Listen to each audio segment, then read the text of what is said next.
अरे ऐसे नहीं, ऐसे यूं पकड़कर फिर ऐसे मोड़ो। देखो अब लग रहा है ना सुंदर। लो अब तुम बनाकर दिखाओ। ऐसे। हाँ अब ठीक है।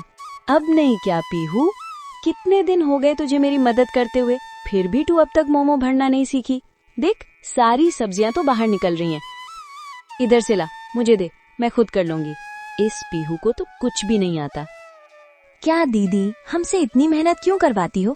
जाना तो सब कुछ पेट में ही है ना, चाहे मोमो हो या कचौड़ी। नहीं रानी, जैसे हर खाने की चीज का अपना स्वाद होता है, वैसे ही हर चीज के दिखने का भी अपना अंदाज होता है। तुम्हें पता है, खाना सबसे पहले आंखों से खाया जाता है, फिर नाक से और उसके बाद जाकर जीभ से। पर मैं आंखों से मोमो कैसे खाऊंगा और नाक में से मोमो कैसे घुसेगा? रहने दो दीदी, तुम बहुत ज्यादा सोचती हो। अरे दीदी, इतना दिमाग लगाने की क्या जरूरत है? ले देकर 2-4 लोग ही तो आएंगे खाने, फिर हमने ही तो खाने हैं सारे मोमो, तो क्या फर्क पड़ता है? रानी की ये बात सुनकर काव्या का चेहरा उतर गया। कुछ साल पहले तक काव्या अपने पिता के ठेले पर उनकी मदद किया करती थी। भाप में पकने वाले साधारण से मोमो बनाना उसने अपने पिता से ही सीखा था। काव्या ने कभी अपनी माँ को देखा ही नहीं, क्योंकि उसे जन्म देते ही उसकी माँ की मौत हो गई थी। काव्या के पिता चाहते थे कि वो पढ़ लिख कर कुछ बने, लेकिन ऐसा हो नहीं सका। मोमो का ठेला लगाकर इतनी कमाई नहीं होती थी कि 2 वक्त की रोटी से आगे कुछ सोचा जा सके। फिर एक दिन काव्या के सिर से उसके पिता का साया भी उठ गया। वो अकेली, बेसहारा और अनाथ रह गई। लेकिन काव्या ने हार नहीं मानी। उसने अपने पिता का वही पुराना मोमो का ठेला नवजीवन चौक में फिर से लगा लिया और मोमो बनाकर बेचने लगी। फिर उसकी जिंदगी में आए ये 3 बच्चे, पीहू, बबलू और रानी। तीनों ही काव्या की तरह अनाथ थे। भूख से बिलखते बच्चों को काव्या ने अपने हाथों से बनाए मोमो खिलाए और उसी दिन से वो तीनों उसकी मदद करने लगे। लेकिन अब हालात और भी खराब होते जा रहे थे। आसपास बड़े बड़े रेस्टोरेंट खुल चुके थे और लोगों को काव्या के सीधे साधे स्टीम मोमो अब कुछ खास नहीं लगते थे। नहीं बबलू, अगर ऐसे ही चलता रहा तो मेरे पास कल के मोमो बनाने के पैसे भी नहीं होंगे। लगता है अब लोगों को मोमो पसंद ही नहीं, शायद कुछ और बनाने के बारे में सोचना पड़ेगा। दीदी, वो सामने देखो, वहाँ नई मोमो की दुकान खुली है। मैंने देखा था, लोग लाइन में लगे रहते हैं। और पता है दीदी, वो भैया 80 रुपए की प्लेट देते हैं और प्लेट में सिर्फ 6 मोमो। क्या 80 में सिर्फ 6 मोमो? और लोग खरीद भी रहे हैं। सिर्फ खरीद नहीं रही दीदी, वहाँ तो मोमो के लिए लड़ाई हो जाती है। नहीं रे बबलू, 80 रुपए में तो ढेर सारी सब्जी आ जाती है।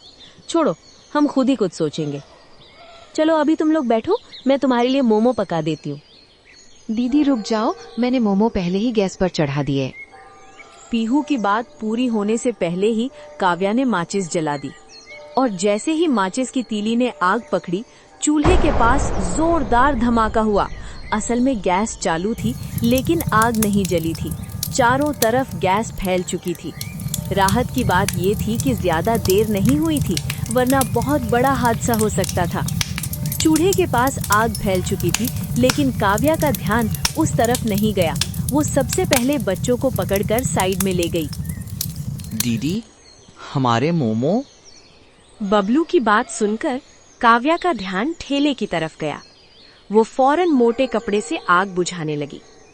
ओह, ये मोमो तो अजीब से हो गए, और देखो इन पे चटनी भी गिर गई। लगता है आज हमें भूखा ही रहना पड़ेगा। तभी वहाँ एक बाइक आकर रुकी। एक प्लेट मोमो देना। मोमो नहीं है भैया। झूठ क्यों बोल रही हो? ये सामने रखे क्या है? ये वाले? अरे ये तो फायर मोमो लग रहे हैं। आजकल तो इन्हीं का ट्रेंड है। जल्दी प्लेट लगा दो, ठंडे होने से पहले। काव्या को कुछ समझ नहीं आया, लेकिन उसने वही जले से मोमो प्लेट में दे दिए। पहला निवाला लेते ही दोनों की आंखें चमक उठी। भाई, टेस्ट तो कमाल का है, एकदम स्पाइसी और स्मोकी फ्लेवर। एक प्लेट और मंगवा। रुक, रेट कितना है? 20 रुपए भैया। क्या, इतने सस्ते? ये लो पैसे, और 30 प्लेट तैयार रखना, हम अभी आते हैं। कुछ ही देर में पूरा झुंड वापस आ गया। सारे मोमो बिक गए। ये लो 600 रुपए और ये अलग से। कल से रेट डबल कर देना। मेरे दोस्त के पापा का रेस्टोरेंट है, अब तुम्हारे फायर मोमो वहीं बिकेंगे। कुछ ही पलों में काव्या की किस्मत बदल चुकी थी, लेकिन उसकी नजर बच्चों पर गई जो खाली बर्तन देख रहे थे। चलो आज हम भी वही महंगे मोमो खाएंगे। नहीं दीदी, हम अपने ही मोमो खाएंगे। अब तो वो भी महंगे हो गए हैं ना। काव्या मुस्कुरा दी और उसी दिन से एक हादसा 4 जिंदगियां बदल गया। बहू, आज तेरी पहली रसोई है। हमारी झोपड़ी के पीछे मिट्टी का चूल्हा बना हुआ है, वहीं पर हम लोग खाना बनाते हैं। सासू माँ, मेरे मायके में भी हम लोग मिट्टी के चूल्हे पर ही खाना बनाते थे। आप बताइए क्या बनाना है खाने में? बहू, ऐसा कर, सबके लिए 4-4 रोटी बना ले। मैं तब तक प्याज काट लेती हूँ। तभी वहाँ पर रागिनी की ननद सिया आ गई। माँ, आज भाभी पहली बार हमारे घर आई हैं। हम उन्हें प्याज रोटी खिलाएंगे। अब क्या कर सकते हैं बेटी। घर के बाहर खड़ा विक्रम उनकी ये सारी बातें सुन रहा था। उसकी आंखों से आंसू झलक रहे थे। खैर, रागिनी ने सबके लिए रोटियां बना दी और सभी लोग बैठकर खाना खाने लगे। खाना खाकर सब लोग सो गए। अगली सुबह विक्रम जल्दी उठ गया। उसने अपना बोरा उठाया और बाहर कबाड़ बिनने निकल गया। आजकल लोग कूड़ा कचरा सड़क पर फेंकना कम कर चुके थे। तभी उसे एक बड़ा सा कूड़ादान दिखाई दिया। लगता है ऊपर वाले ने मेरी सुन ली। सारा कबाड़ मुझे इसी डस्टबिन में मिल जाएगा। डस्टबिन खोलते ही उसकी आंखें चमक उठीं। अरे वाह, इसमें तो ढेर सारे पराठे, पनीर की सब्जी और चावल पड़े हैं। खाना भले ही झूठा हो, लेकिन अभी खराब तो नहीं हुआ। विक्रम सारा खाना समेटकर अपने पास रख लेता है और फिर से काम में लग जाता है। शाम होते होते वो घर लौट आता है। उधर शाम को सिया ने रागिनी से कहा, भाभी, आज रविवार है और हमारे गांव सोनगढ़ में हाट लगता है। चलिए मैं आपको घुमा लाती हूँ। हाँ सिया, मैं भी यही सोच रही थी। दोनों ननद भाभी पैदल ही बाजार की ओर निकल पड़ती हैं। उनके पास पैसे तो नहीं होते, लेकिन बाजार की रौनक देखकर मन खुश हो जाता है। तभी अचानक सिया एक मोमोज के ठेले को बहुत ध्यान से देखने लगती है। क्या हुआ सिया? भाभी, हमने आज तक मोमोज नहीं खाए, बस देखकर ही मन भर लेते हैं। चलो ठेले के पास चलते हैं, खुशबू ही ले लेंगे। दोनों मोमोज के ठेले के पास जाकर खड़ी हो जाती है। हाँ बहन जी, कितनी प्लेट लगाऊं? नहीं भाई साहब, हमारे पास पैसे नहीं है, हम तो बस देख रहे थे। शाम होते तुम जैसे लोग भीख मांगने आ जाते हो। चलो यहाँ से। हमने भीख नहीं मांगी भैया।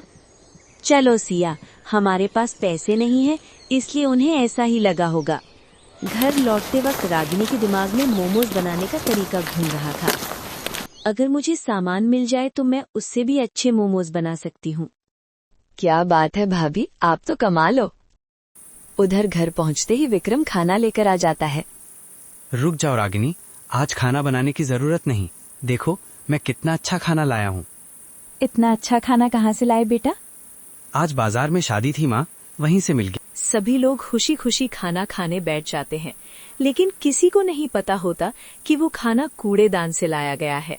अपनों को मुस्कुराते देख विक्रम खुश भी होता है और अंदर ही अंदर टूट भी जाता है।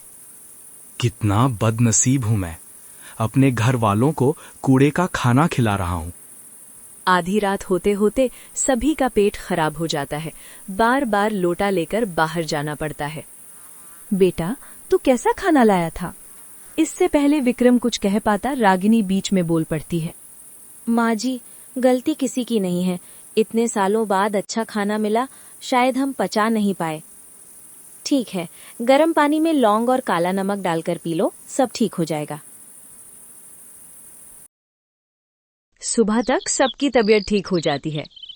भैया, हमें मोमोज खाने हैं। आप शाम को मोमोज बनाने का सारा सामान लेते आना। बहन, सामान सब तो बहुत महंगा होता है और हमने लगाए तो हैं अपने घर के पीछे पत्ता गोभी, हरी मिर्च और बहुत सारी सब्जियां। पर भैया, मुझे बाहर का सामान चाहिए। एक बहन होकर जिद भी नहीं कर सकती। विक्रम चुपचाप घर से निकल जाता है। पूरा दिन कबाड़ में इधर उधर ढूंढता है, लेकिन कुछ नहीं मिलता। भैया, भाई तो बहन के लिए सब कुछ करता है। मैंने तो आपसे बस मोमोज बनाने का सामान मांगा था। रागिनी अपने पति का दर्द समझ जाती है। हर भाई चाहता है, लेकिन हालात साथ नहीं देते। तुम्हें मोमोज खाना है ना? आज मोमोज बनेंगे। लेकिन सामान?